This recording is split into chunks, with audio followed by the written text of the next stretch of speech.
appraisers feel like they have a handle on what's happening. And instead of doing something about it, right, they take to the internet and they take to complaining and they take to eating their own. Originating from deep inside the Rocky Mountains, transported through the power of the internet, and arriving inside your tiny earbuds. It's the Appraiser Coach Podcast, helping appraisers increase their efficiency, quality, and make more money. Here's the guy who makes it his life's mission to create value for real estate appraisers nationwide. Your host and the Appraiser Coach, Dustin Harris.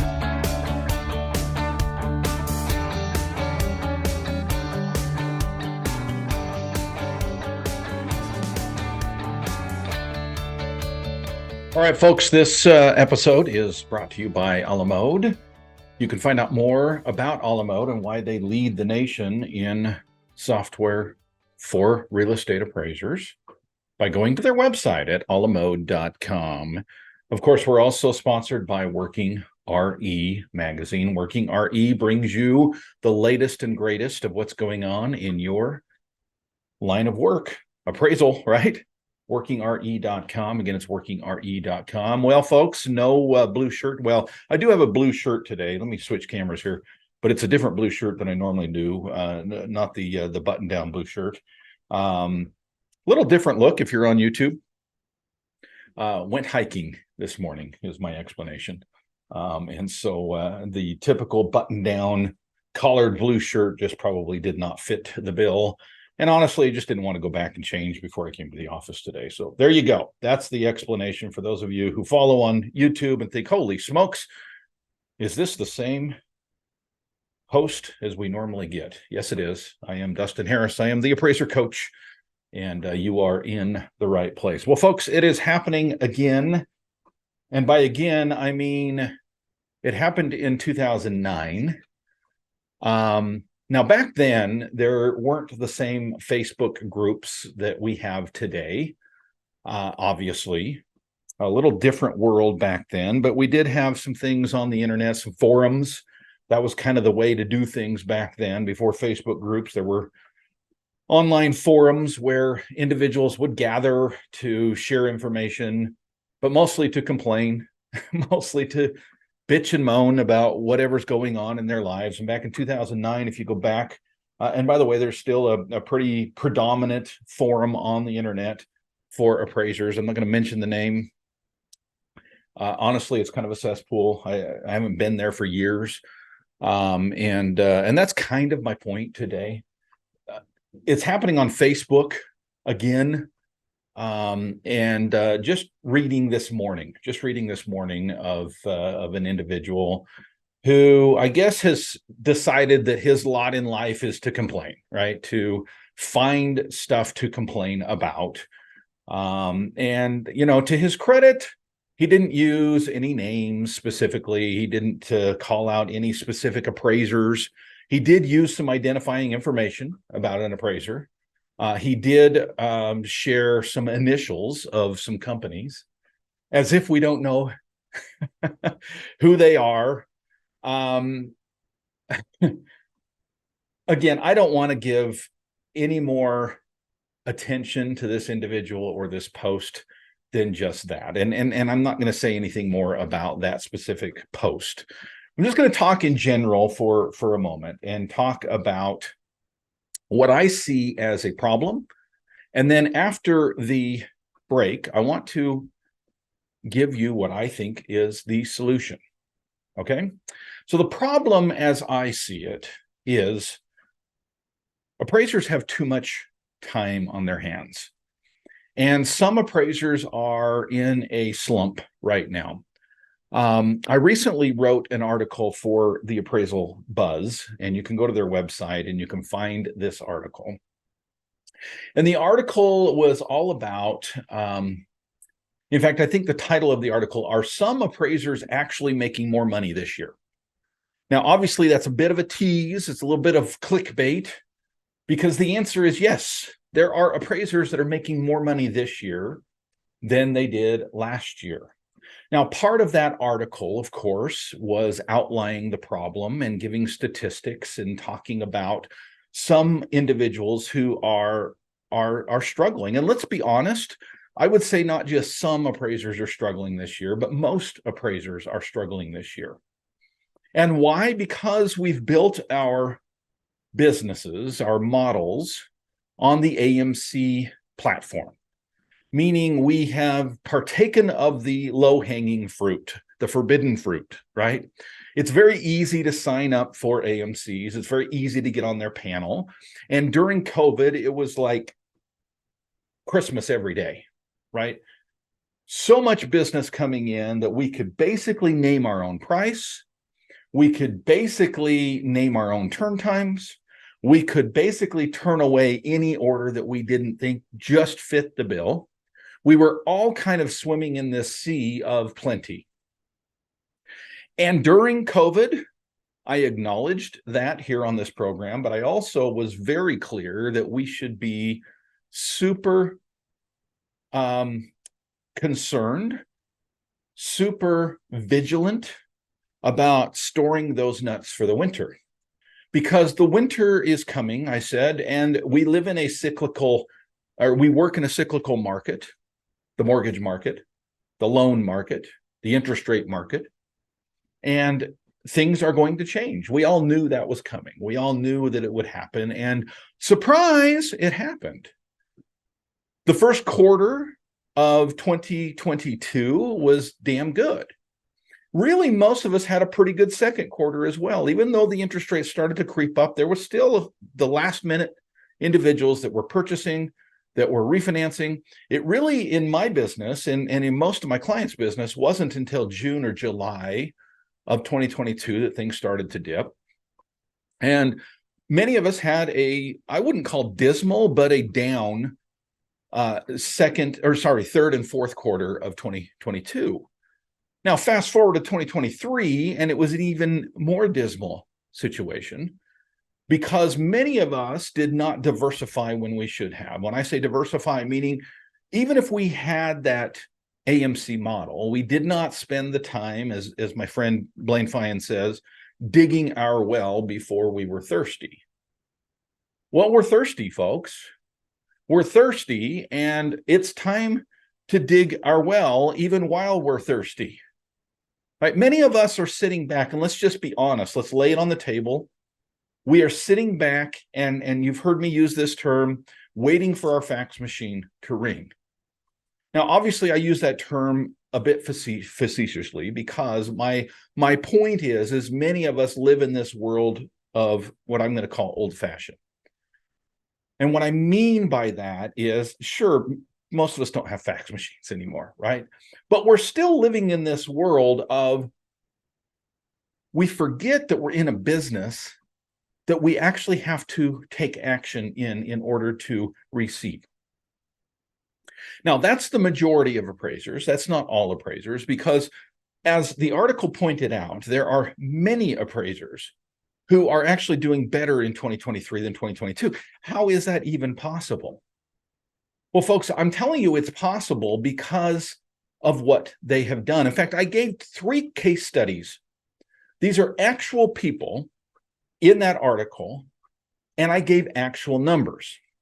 Case study 1 was a male appraiser located on the East Coast. And he, if you take the numbers January 2022 through August 2022 versus January 2023 to August 2023, he's up 15% from last year. Case study number 2 is a young female appraiser located in the Rocky Mountains, one of my mastermind students. Folks, these are actual numbers. I've seen her numbers, okay? These are not made up numbers. As a coach, I have an opportunity to sit down with my clients frequently and go through their P&Ls. Okay, I have a peek into a world that most people don't see. But these are actual numbers. She made $190,000 in 2022. That was for 12 months, January through December, $190,000. Okay, it's pretty good, not bad.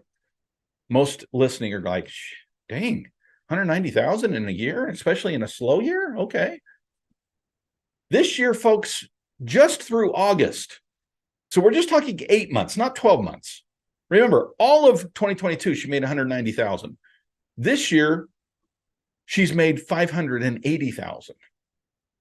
Now, granted, that's gross, and granted, she has payroll, but folks, she is growing her business like crazy. Last time I talked to her, she had so much business coming in that she could not keep up with it. She was doing the same thing that many of us are doing during COVID time. She's turning down the work. Now, I actually asked her about that. At least I thought that's what she was doing. And she said, you know what, Dustin, one of the reasons that I'm so busy is I don't turn down work. I accept everything, even the difficult and the oddball properties. Now, how many of us are doing that? By the way, she's not completely changed over to private work. Most of what she's doing is still AMC/lender work. How in the world is that possible? Well, because she's busting her ass getting things done. I give another case study in there as well, somebody up 170,000. And by the way, I only showcased 3 individuals. I could have done much, much more because I have members of my team, my all-star team, my dream team mastermind group, my private coaching.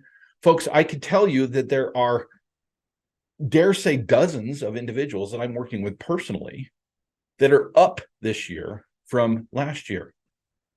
And I will tell you that in the article, I also lay out why. In other words, it's not just, hey, teasing you with, you can make more money. It's also indicating that, you know what, that money can be made because of these things. I think I lay 6 things out that these individuals are doing in order to increase their business. And of course, the encouragement is that you might do the same. But that's not everybody. That's not even a majority. Most appraisers right now are struggling to make ends meet. They're struggling knowing whether they even want to stay in this business anymore. I'm doing some coaching right now with individuals who've reached out to me privately and said, Dustin, I'm thinking about getting out. I can't take it anymore. I can't take the ups and downs anymore. And frankly, sometimes my advice is, yeah, maybe it is time to look at something else. And that's okay, right? This is not the end all be all. There's other careers out there. But my heart goes out to individuals who are struggling. I'm not personally in that boat, but I empathize with that boat. I've been there before. And I understand that it's a much difficult, much more challenging market than it's been in the past. But what I find is now these appraisers are turning to the internet as an expression of their frustration. And they're spending time, working as keyboard warriors. And if you are not familiar with that term, look it up.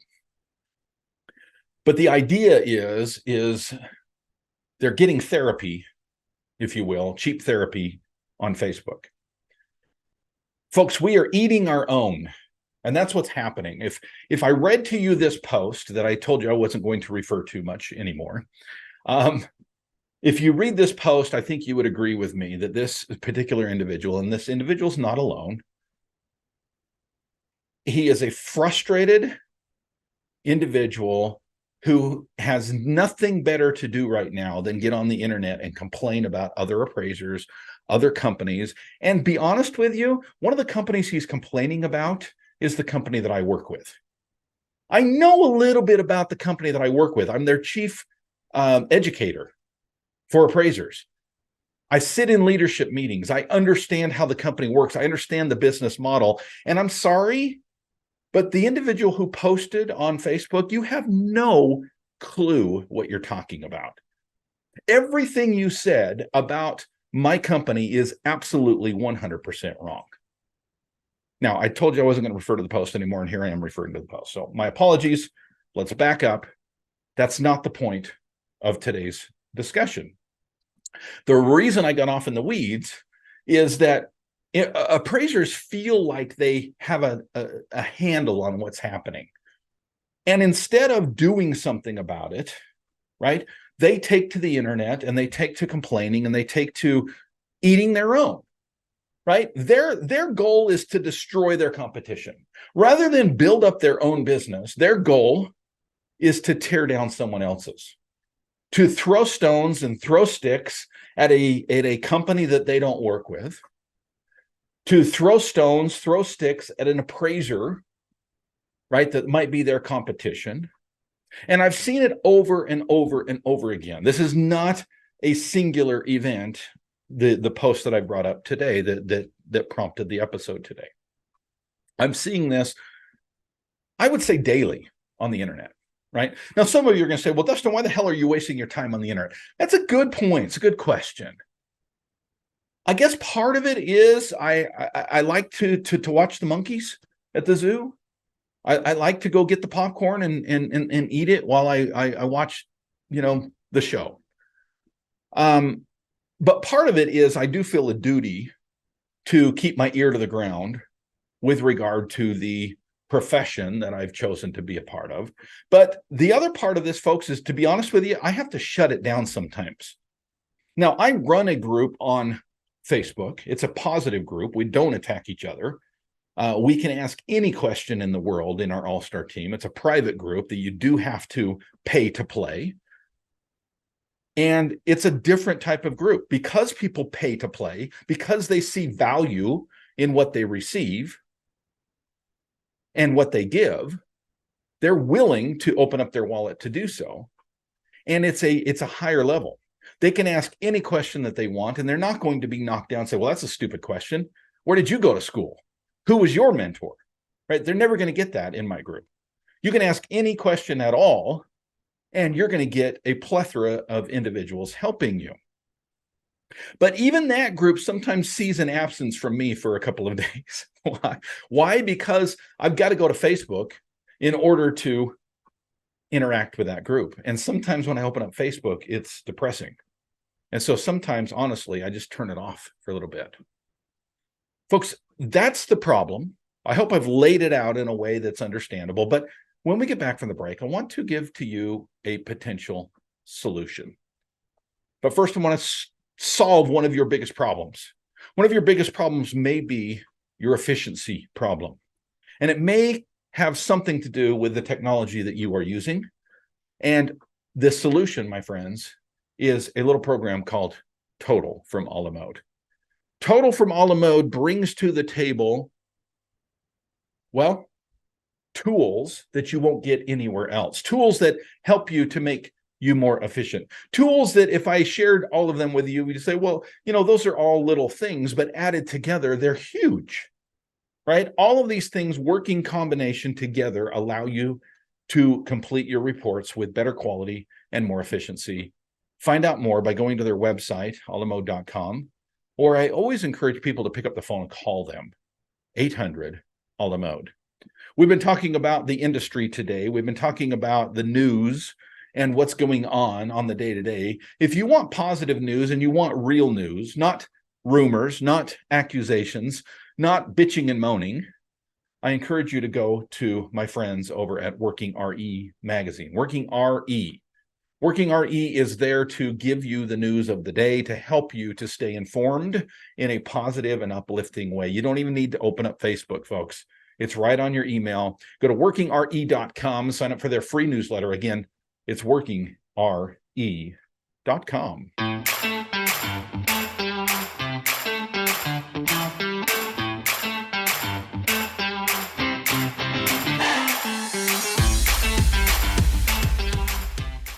All right. Welcome back to the program. Dustin Harris hanging out once again on the podcast treadmill, as it's affectionately called. Somebody asked me the other day, do you like that?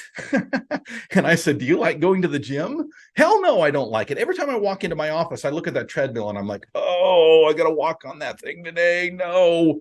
But guess what? I've set up my office in such a way that it's very difficult to move it, right? It's very difficult. In fact, I'm going to scroll down here. Which camera am I on? I'm on number 3. Okay. So I'm just going to scroll down here and just show you. Yep, there's my hiking pants. As you can see, that thing's a big, heavy treadmill, right? That thing is not easy to move, and I'm not going to be moving that anytime soon. Okay. And so the idea is, I try to make it difficult to move for the same purpose that, you would have an accountability partner when you go to the gym, right? You don't want to disappoint them. So you're going to get out of bed and go. That's the key, right? So yeah, I probably walk approximately, I don't always look, but between 2 and 3 miles a day on the treadmill. I have to be on it. I might as well be moving on it. Sometimes I'll stop it. Maybe it drives everybody crazy when I do a podcast on the treadmill, but if I don't, that's really what I spend my life on Zoom, right? So if I'm not walking, I'm not walking. All right. Welcome back to the program. We're talking today, and I apologize up front that today's episode started out a little negative. The honest truth is I'm human, and I read some things on Facebook this morning, and I'm just like, what in the hell? First of all, they were talking about the company that I work for, that I love, that I support and stand behind, and they were flat out wrong in some of the things. I say he. Some of the things that he was, in fact, all the things. There wasn't one thing in that post that was accurate, not one. And so that part frustrated me. But then I started thinking a little bit deeper. I said, you know what, Dustin, maybe this one offended you because you have some skin in the game. But honestly, I see this shit every day. I see the bitching and moaning every single day. And it gets old. And the thought is, you know what, Dustin, let's present it to your listeners. But let's go one step further. Let's not just complain about the complainers. Let's not just get on and say, you know what, this is happening, folks, and it sucks. But I'm a solutions guy, right? I'm a guy that wants to bring to the table some positive things. And so I'm hoping to bring some positive things to you today in the form of, what do we do about it? The problem that, as I see it, and I hope I laid it out this morning, the problem as I see it is appraisers have way too much time on their hands. The solution that I would give you is a little thing that we refer to in my mastermind as ONI. Okay, it is an acronym, and it is OINII, on it, not in it. It comes from the great book by Michael Gerber, The E-Myth Revisited. If you've not read The E-Myth, I highly recommend that you pick it up and that you read it. It is the Bible that we use in our mastermind groups. Everybody that's in the mastermind has read the E-Myth at least once. We refer to it frequently. And Michael Gerber, the author, talks about working on your business, not in your business. Now, to make that very plain, I know you've heard me say that before, but it basically means instead of doing appraisals all the time, that you take a break, you schedule a break to work on your business, to market, to better your procedures and your efficiencies, to look at your technology and see how you can do better with technology, to educate yourself, to look at the holes and the problems and the challenges of the assembly line that you might work with in your business, and to improve upon those things. Working on it, not in it. Folks, do I have to say it? We have more time now than we have ever had before to work on our business. If you are slow, hallelujah. I've said it before, I'll say it again. The most money you will ever make per hour is working on it, not in it. Well, Dustin, how is that? Are you going to send me a check for working on it, not in it? Yeah, kind of. In a roundabout way, if you want to increase your bottom line, if you want to be one of these case studies that I shared with you earlier from the Buzz magazine, these are clients of mine that are doing better this year than last. It comes down to one thing.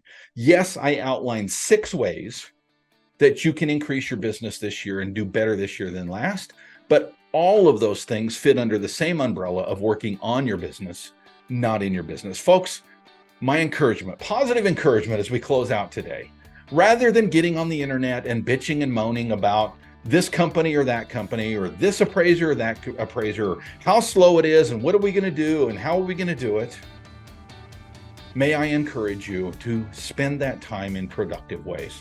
Spend that time working on your business, not in your business. Thank you for joining me today, folks. It's been a pleasure. Go crazy. You've been listening to the Appraiser Coach podcast with Dustin Harris. If you like what you hear, please give us a 5-star rating and post a short review on iTunes. For more in-depth insider information on how you can make more money as a real estate appraiser, visit theappraisercoach.com and sign up for the All-Star team today. Thanks for joining us. And now, get out there and create some value.